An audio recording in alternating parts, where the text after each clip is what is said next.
Hello everyone, in this video we will discuss the literary term intentional fallacy. Introduction. The intentional fallacy, a term coined by W.K. Wimsatt and Monroe C. Beardsley in their seminal essay The Intentional Fallacy, challenges the traditional practice of interpreting and evaluating literary works based on the supposed intentions or design of the author. According to Wimsatt and Beardsley, the meaning, structure, and value of a literary text are inherent within the work itself and should be analyzed independently of any knowledge about the author's intentions or personal background. This essay, a cornerstone of the New Criticism movement, sparked intense debates within literary criticism, and its claims have been both reformulated and critiqued by subsequent scholars. The crux of the intentional fallacy. The crux of the intentional fallacy lies in the distinction between the internal constitution of the literary work and the external matters related to the author. The new critics argued that critical attention should solely focus on the finished, freestanding, and public text rather than being diverted to author's biography, psychology, or creative process. By detaching the literary work from the author's intentions, they believed that a more objective and unbiased analysis could be achieved. Critiques of the intentional fallacy. Critiques of the intentional fallacy, however, have challenged this approach, asserting that the author's intentions cannot be wholly dismissed.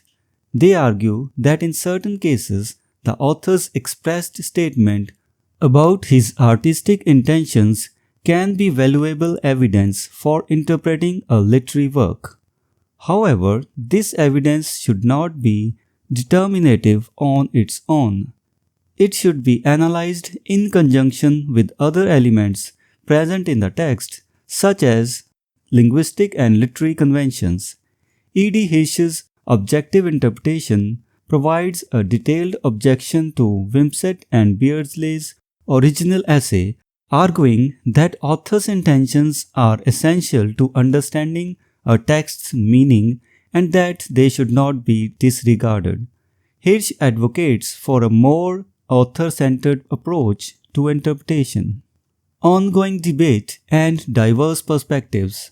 The debate surrounding the intentional fallacy continues to influence literary criticism, with various perspectives on the role of authorial intent in interpreting and establishing the meaning of a literary text. Some theorists, particularly structuralists and post-structuralists, reject the idea of privileging authorial intention and advocate for a reader-centered or text-centered approach to analysis. Despite the ongoing debate, the intentional fallacy has left a lasting impact on literary criticism, prompting scholars to question the relationship between authors and their works and the significance of authorial intent in the interpretive process. Conclusion. In conclusion, the intentional fallacy, as proposed by Wimsatt and Beardsley, challenged the traditional practice of interpreting literary works based on the author's intentions, asserting that the meaning of a text lies within the work itself. While this claim has faced criticism and alternative viewpoints, it continues to spark discussions on the role of authorial intent in literary analysis and interpretation. So this was the discussion on the term intentional fallacy. We will meet in the next video and discuss some other term. Until then, goodbye and thank you.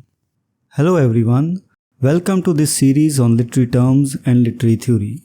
If you want to study the notes and MCQs related to this term, you can click the link given in the description.